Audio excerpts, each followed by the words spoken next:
IGNOU students, welcome back to my channel Mastering Education today।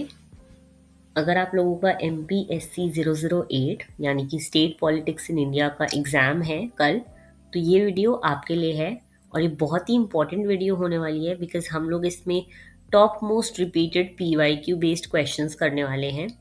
ये सारे ऐसे questions हैं जो पिछले साल के पेपर्स में बहुत रिपीट हुए हैं, तो यहाँ पे हम लोग क्वेश्चन को समझेंगे और उसके आंसर को समझेंगे बहुत ही इजी लैंग्वेज में, ताकि आपको कल के पेपर के लिए चीज़ें याद रहें क्लियरली। ओके, तो चलिए बिना किसी टाइम वेस्ट करे स्टार्ट करते हैं। सबसे पहला क्वेश्चन है, critically examine the impact of globalisation on state politics in India. ठीक है, यानी कि वो क्वेश्चन में पूछ रहे हैं कि ग्लोबलाइजेशन का क्या असर पड़ा है हमारे कंट्री की स्टेट पॉलिटिक्स पर। ग्लोबलाइजेशन का सिंपल मतलब है डिफरेंट कंट्रीज के बीच इकोनॉमी, टेक्नोलॉजी, इंफॉर्मेशन और कल्चर का कनेक्ट होना। यानी कि हम बाहर की कंट्रीज से और वो कंट्रीज हमसे जुड़ गई हैं अब। ओके, इंडिया में ग्लोबलाइजेशन का प्रोसेस 1991 के इकोनॉमिक रिफॉर्म्स के बेस पर हुआ था, जिसमें लिबरलाइजेशन, प्राइवेटाइजेशन एंड ग्लोबलाइजेशन आए थे। ओके, शुरू में ग्लोबलाइजेशन इकोनॉमिक प्रोसेस था, लेकिन धीरे धीरे इसका स्टेट पॉलिटिक्स पर भी बहुत ही गहरा असर पड़ा है। अब हम देखते हैं कि वो कैसे हुआ है। ओके, अगर हम देखें तो ग्लोबलाइजेशन का लिंक अगर हम इंडियन स्टेट से देखें तो ग्लोबलाइजेशन ने स्टेट का रोल बदल दिया है काफ़ी ज़्यादा, फेडरलिज्म के नेचर को चेंज कर दिया है, सेंटर और स्टेट के रिलेशनशिप को भी बहुत चेंज करा है, और डेवलपमेंट के पॉलिटिकल इकोनॉमी को ट्रांसफॉर्म कर दिया है। ओके, आज इंडियन स्टेट्स सिर्फ एडमिनिस्ट्रेटिव यूनिट्स नहीं हैं, बल्कि ग्लोबल इकोनॉमी के अंदर कॉम्पिटिटिव पॉलिटिकल एक्टर्स भी बन गए हैं।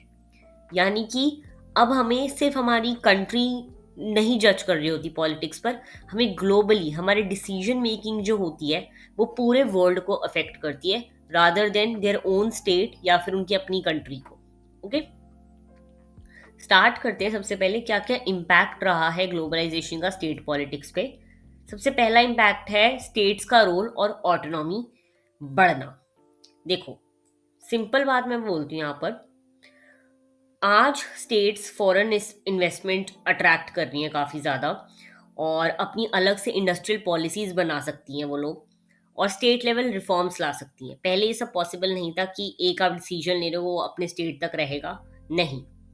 अब आपके जितने भी डिसीजंस हैं आपको पूरा अपने ऊपर आप ले सकते हो, अपनी स्टेट के ऊपर, और आप लोग अपनी इंडस्ट्रीज वगैरह स्टार्ट कर सकते हो, और आपको फॉरेन इन्वेस्टमेंट आ रहा है क्योंकि ग्लोबलाइजेशन वैलिड है।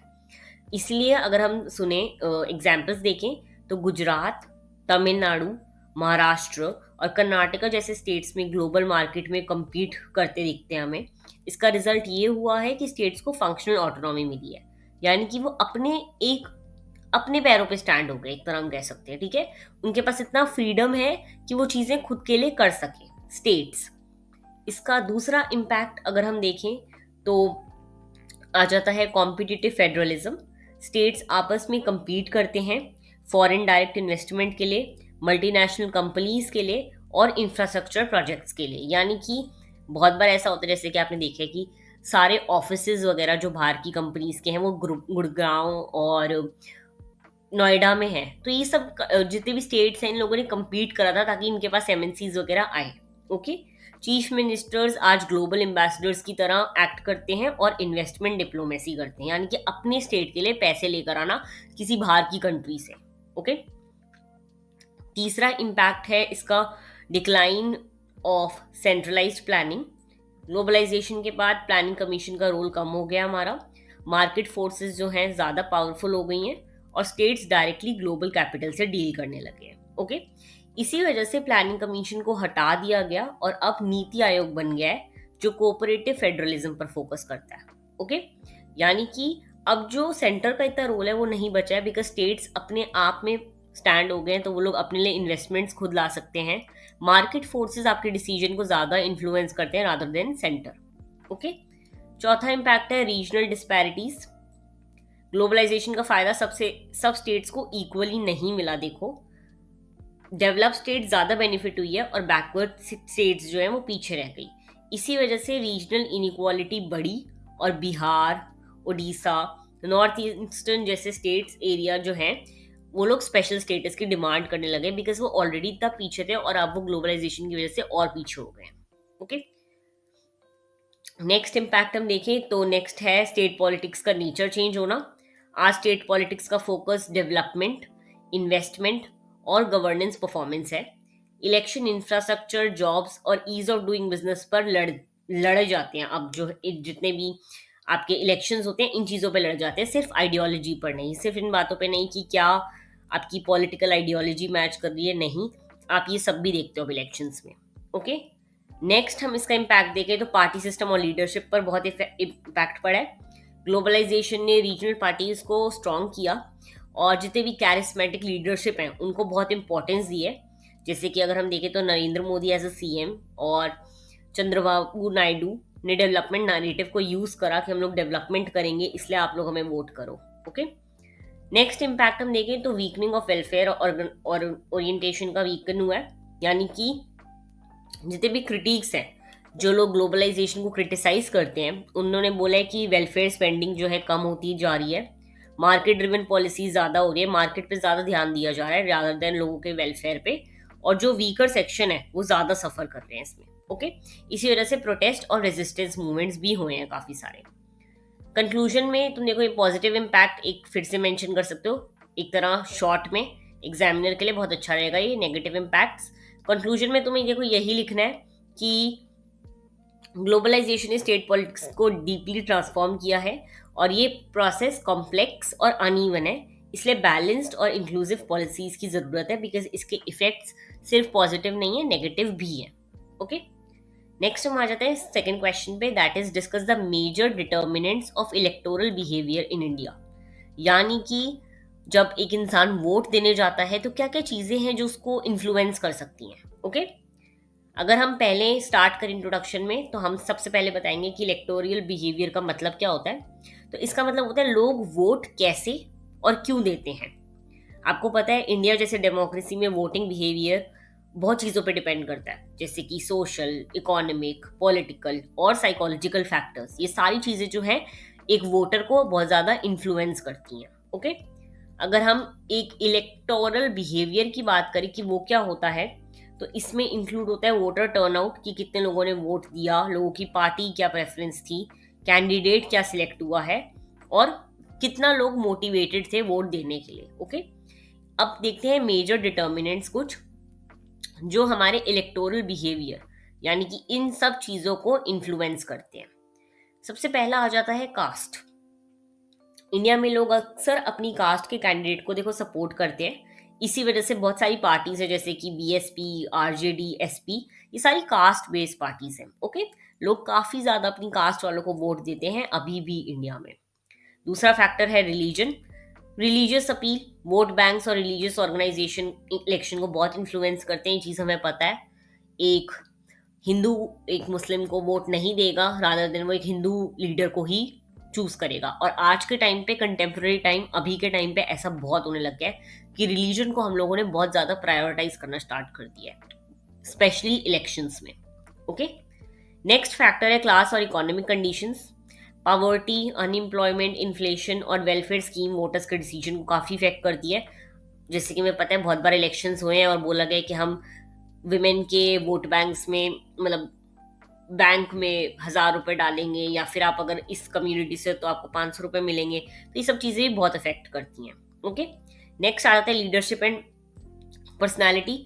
अगर आपके स्ट्रॉन्ग लीडर्स होते हैं ना, जैसे कि आप कह सकते हो नरेंद्र मोदी जी या फिर ममता बनर्जी, ये सब वोटर्स को बहुत इन्फ्लुएंस करते हैं क्योंकि लोग इनकी फेस वैल्यू देखते हैं कि अच्छा मोदी जी हैं तो हम वोट देंगे।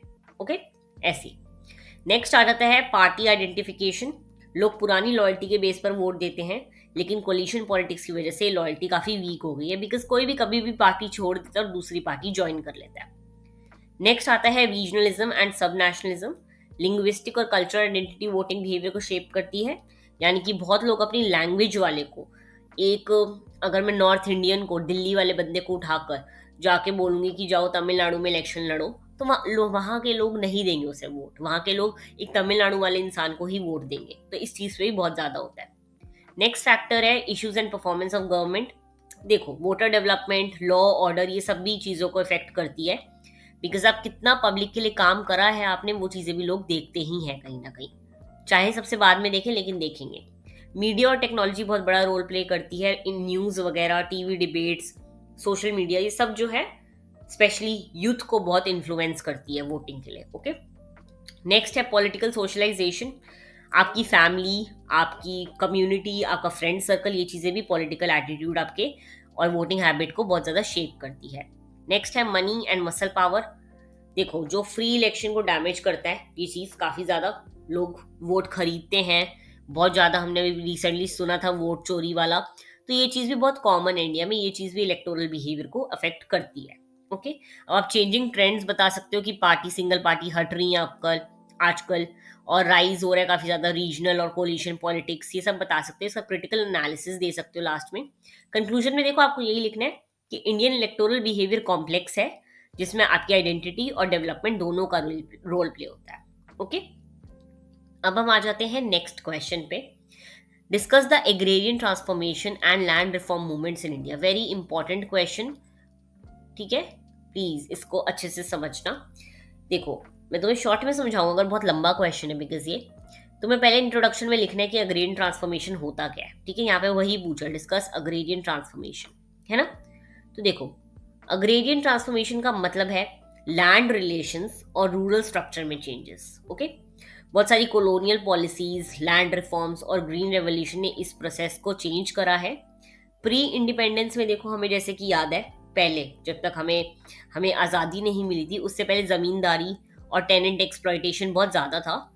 लेकिन अगर हम पोस्ट इंडिपेंडेंस की बात करें आज़ादी के बाद, तो लैंड रिफॉर्म के ऑब्जेक्टिव्स ही यही रहे हैं, एम्स ही यही रहे हैं कि हम लोग ज़मींदारी को हटाएं, टेनेंसी प्रोटेक्शन करें और लैंड का रीडिस्ट्रीब्यूशन करें। ओके, अगर आपको पता हो तो ये प्री इंडिपेंडेंस में ये सब था, ज़मींदारी, रेवतवारी, महलवारी, ये सब चीज़ें प्री इंडिपेंडेंस प्रेजेंट थी, और पोस्ट इंडिपेंडेंस हमने इन सब चीज़ों को हटाने के लिए काम करा है। ओके, अगर अब हम कुछ मेजर कंपोनेंट्स देखें तो क्या क्या मेजर कंपोनेंट्स रहे हैं लैंड रिफॉर्म के, कैसे कैसे हमने लैंड रिफॉर्म करे हैं। सबसे पहला आ जाता है abolition of zamindari system. Zamindari abolition से फ्यूडलिज्म कम हुआ, लेकिन अभी भी लूप होल बहुत है। जमींदारी क्या था कि एक बंदे के पास सारी जमीन होती थी, वो टुकड़े टुकड़े करके बेच देता था। ओके, ये चीज़ हमने हटाई है। टेनेंसी रिफॉर्म आए हैं, जैसे कि वेस्ट बंगाल और केरला में ये सक्सेसफुल रहे हैं। यहाँ पे एक आपको सिक्योरिटी दी जाती है एक टाइम के लिए कि आप इतने टाइम तक अपने पास लैंड रख सकते हो, उस पर खेती कर सकते हो और कोई पैसे नहीं लिए जाएंगे, ठीक है, या फिर एक बहुत मिनिमल रेंट लिया जाएगा। ओके, लैंड सीलिंग लॉज आ गए हैं अब। ओके, यानी कि आपको लिमिट कर दिया गया है कि आपके पास इतना ही लैंड हो सकता है। लोगों के पास 100 एकड़, हजार एकड़ लैंड था, वो नहीं रहेगा, एक लिमिट तक ही आप अपने पास लैंड रख सकते हो। कंसोलिडेशन ऑफ होल्डिंग्स, अगर आपके पास बहुत सारा लैंड था तो उसको गवर्नमेंट ने लिया है, ठीक है। ग्रीन रेवोल्यूशन से प्रोडक्टिविटी बढ़ी है, लेकिन इसके जो है एक नेगेटिव रिफॉर्म वो भी रहे हैं इम्पैक्ट, कि इसकी वजह से इनइक्वालिटी काफ़ी ज़्यादा आ गई है, ठीक है। इसके बाद आपको इसी आंसर में थोड़े बहुत लैंड रिफॉर्म समझाने होंगे जो आए हैं इंडिया में, जैसे कि तेभागा मूवमेंट, इसमें 2/3 जो था देना पड़ता था शेयर क्रॉपर्स को, ठीक है। तेलंगाना मूवमेंट आया, नेक्सलाइट मूवमेंट आया, भूमि सेना, ये सब आप थोड़ा बहुत समझाओगे। उसके बाद आप बताओगे कि स्टेट का क्या रोल रहा है सब में, अग्रेरियन ट्रांसफॉर्मेशन में। जैसे कि केरल और वेस्ट बंगाल में बहुत ज़्यादा जो है सक्सेसफुल रहा है, उन लोगों ने काफ़ी हेल्प करी है फार्मर्स की, लेकिन बिहार और यूपी में इतना जो है इम्प्लीमेंटेशन नहीं हो पाया। इसके बाद आप इसके अचीवमेंट लिखोगे, लिमिटेशंस लिखोगे, और कंक्लूजन में आपको सिंपली ये लिखना है कि लैंड रिफॉर्म ने चेंजेस लाए, लेकिन अनइवन इम्प्लीमेंटेशन की वजह से प्रॉब्लम्स अभी भी एग्जिस्ट करती हैं। ओके, इजी क्वेश्चन है। बेसिकली आपको ये बताना है कि क्या पहले प्री इंडिपेंडेंस में था, क्या पोस्ट इंडिपेंडेंस में अब है, और उसके बाद आपको वही चीज़ें समझानी है कि हमने लैंड रिफॉर्म्स कैसी कैसी तरह के लाए हैं अब। ओके, नेक्स्ट अब हम मूव कर जाते हैं नेक्स्ट क्वेश्चन पे, that is question number 4। Examine the reason for the persistence of inter state water disputes in India. आपस में स्टेट में वाटर डिस्प्यूट्स क्यों हैं? वेरी इजी क्वेश्चन, इतना कोई मुश्किल नहीं है ये। देखो, इंटरस्टेट वाटर डिस्प्यूट्स इंडिया के बहुत फेडरल पॉलिटिक्स का एक मेजर इशू है। रिवर मल्टीपल स्टेट से फ्लो करती है, जैसे कि आपको पता है बहुत सारी रिवर्स ऐसी हैं, कावेरी, कृष्णा, जो एक ही स्टेट में वैलिड नहीं है, बहुत सारे स्टेट से जाती हैं। तो हर स्टेट की लड़ाई होती है कि ये पानी मेरा है, ये पानी मेरा है, इस बात पे, ठीक है। इसके रीजंस क्या होते हैं? देखो ये तो हमें पता लग गया वाटर डिस्प्यूट्स क्यों होती हैं, बिकॉज क्लेम करना चाहते हैं वो राइट्स रिवर पर, ये वो मेजर डिस्प्यूट्स आप इसमें से लिख सकते हो, रावी, ब्यास, इन सब पे जो है काफ़ी ज़्यादा मेजर डिस्प्यूट्स हैं कि ये रिवर किस स्टेट को बिलोंग करती है। अगर हम कुछ रीजंस देखें इन सब के, तो रीजंस क्या रहे हैं? सबसे पहला रहा है कॉन्स्टिट्यूशनल एम्बिग्यूटी, यानी कि वाटर स्टेट सब्जेक्ट भी है और इंटर स्टेट रिवर यूनियन के अंडर भी आता है, ठीक है, तो यूनियन और स्टेट लिस्ट दोनों में आता है ये, तो इसलिए काफ़ी ज़्यादा प्रॉब्लम रही है। दूसरा है फेडरल पॉलिटिक्स कंपटीशन, यानी कि वाटर स्टेट प्राइड बन जाता है कि हमारे पास ज़्यादा पानी है, तो लोग इसको गेन करना चाहते हैं और अपने लिए एक बहुत अच्छी इमेज बना के दिखाना चाहते हैं। नेक्स्ट है वीकनेस ऑफ इंस्टीट्यूशनल मैकेनिज्म, यानी कि वीक इंस्टीट्यूशंस हैं, कोई भी ऐसे रूल्स रेगुलेशंस नहीं है पानी के ऊपर हमारे यहाँ पे कंट्री में हमारी। फोर्थ रीजन है कि uneven rainfall and water scarcity, बहुत बार देखो सूखा पड़ जाता है, फार्मर्स को पानी नहीं मिल रहा, और हमारे यहाँ पे कोई रेनफॉल हार्वेस्टिंग सिस्टम भी इतना कोई पॉपुलर नहीं है, तो इसकी वजह से किसी स्टेट को सफ़र ना करना पड़े, इसलिए हर स्टेट अपने लिए पानी के लिए लड़ रहा होता है। ओके, उसके बाद कॉन्फ्लिक्टिंग डेवलपमेंटल प्रायोरिटीज, किसी स्टेट का प्रायोरिटी होता है कि हम लोग डैम्स बनाएं, किसी का होता है कि नहीं हम लोग फार्मर्स को पानी दें, तो सबकी अपनी अपनी प्रायोरिटीज अलग है, इसलिए भी स्टेट के पानी पे, रिवर्स पे लड़ाइयाँ होती हैं। नेक्स्ट है हिस्टोरिकल एग्रीमेंट्स, यानी कि पहले के टाइम से ऐसा चलता आ रहा है। सेवेंथ है रोल ऑफ जुडिशरी, यानी कि जितने भी ये इस पे केसेस गए हैं अभी तक, जितने भी सुप्रीम कोर्ट, हाई कोर्ट में, इसका कोई भी जो है फर्दर इसका नहीं निकला आंसर कोई, ठीक है। नेक्स्ट है लैक ऑफ कोऑपरेटिव फेडरलिज्म, कोई भी एक दूसरे को ट्रस्ट करके कुछ नहीं करना चाहता, किसी भी स्टेट के बीच में इतना कोऑपरेशन है नहीं, बिकॉज हमें पता है कोलिशन गवर्नमेंट है, हर स्टेट में सेम पार्टी नहीं है, तो वो लोग एक दूसरे के साथ इतना कोऑपरेट नहीं करना चाहते। ओके, इसके इम्पैक्ट वगैरह लिख देना, क्रिटिकल इवैल्यूएशन, ये सब इतना इंपॉर्टेंट नहीं है, जो ऊपर बताए हैं रीजंस वो ज़्यादा इंपॉर्टेंट है। कंक्लूजन में तुम यही लिखोगे कि वाटर डिस्प्यूट्स तब तक सॉल्व नहीं होंगे जब तक कोऑपरेटिव फेडरलिज्म और साइंटिफिक प्लानिंग नहीं आएगी। ओके, नेक्स्ट क्वेश्चन पे अब हम मूव कर जाते हैं, that is examine the nature and pattern of protest movements in India. कैसी तरह के प्रोटेस्ट होते हैं और क्या क्या किया जाता है इसमें। वेरी इजी क्वेश्चन, शॉर्ट में अगर हम समझें इसको, तो प्रोटेस्ट मूवमेंट डेमोक्रेसी का बहुत इंपॉर्टेंट पार्ट है। ये मूवमेंट स्टेट पॉलिटिक्स के अगेंस्ट कलेक्टिव एक्शन होते हैं, और इंडिया में काफ़ी तरह के प्रोटेस्ट हमने देखे हैं, जैसे कि इशू बेस्ड होते हैं, यानी कि कोई इशू है, अभी हमने देखा था पोल्यूशन पे प्रोटेस्ट हो रहे हैं, स्ट्रे डॉग्स पे हो रहे हैं, तो कोई भी इशू बेस्ड हो सकते हैं movement. Mass based and participatory, यानी कि कोई मास कम्युनिटी है, फार्मर प्रोटेस्ट जैसे कि आप इसको मास बेस्ड कह सकते हो। फिर डेमोक्रेटिक एंड नॉन वायलेंट, यानी कि पीसफुल प्रोटेस्ट होते हैं कुछ, जो गांधीयन मेथड से इंस्पायर्ड होते हैं। ओके, फिर है रीजनल एंड लोकलाइज्ड, काफ़ी बार कोई स्पेसिफिक रीजन जो है वो पर्टिकुलरली मूवमेंट कर रहा होता है, इसमें फार्मर्स प्रोटेस्ट भी आएंगे। आइडेंटिटी बेस्ड होते हैं कभी कभार, कास्ट बेस्ड, ओबीसी वालों ने करा था प्रोटेस्ट अपने रिजर्वेशन के लिए। Okay, pattern of protest movement अगर हम देखें तो पीजेंट मूवमेंट्स होते हैं, ये लोग जो है अपने लैंड राइट्स के लिए कर रहे होते हैं, फेयर प्राइसेस के लिए कर रहे होते हैं। लेबर मूवमेंट बेसिकली वेजेस के लिए कर रहे होते हैं, working conditions, job security. New social movement जितने भी आज के टाइम के हैं, ये लोग बेसिकली एनवायरनमेंट पे, विमेन राइट पे, ह्यूमन राइट पे, एलजीबीटी राइट, ये सब आ जाते हैं। रेवोल्यूशनरी ऐसे मूवमेंट्स जो टिपिकली बहुत ही बड़े स्केल पे हुए थे, ओके, वो होते हैं revolutionary. Student and youth movement होते हैं एजुकेशन पॉलिसी से रिलेटेड, एम्प्लॉयमेंट इश्यूज से रिलेटेड, ठीक है। इनका क्रिटिकल इवैल्यूएशन लिखोगे आप, लास्ट में इनके कंक्लूजन में आप लिख दोगे कि प्रोटेस्ट मूवमेंट डेमोक्रेसी को और स्ट्रांग बनाते हैं, लेकिन इनका रिप्रेशन करने से ये उन्हें वीक भी कर सकते हैं। ओके, तो ये थे देखो टॉप 5 क्वेश्चंस। मैंने आपको बोला था कि इसमें टॉप 10 होंगे, बट अभी के लिए 5 क्वेश्चंस काफ़ी हैं। अगर आपको इसका पार्ट 2 चाहिए हो तो नीचे कमेंट करना है आपको 2, ठीक है। अगर आप लोग नीचे अपनी वीडियो, इस वीडियो के नीचे कमेंट सेक्शन में 2 लिखोगे तो मैं समझ जाऊंगी कि आपको इस वीडियो का पार्ट 2 भी चाहिए, और मैं जितना जल्दी हो सकेगा वीडियो डाल दूंगी। Okay, all the very best for your exam tomorrow. Hopefully ये आपको वीडियो हेल्पफुल लगी हो। मिलते हैं नेक्स्ट वीडियो में।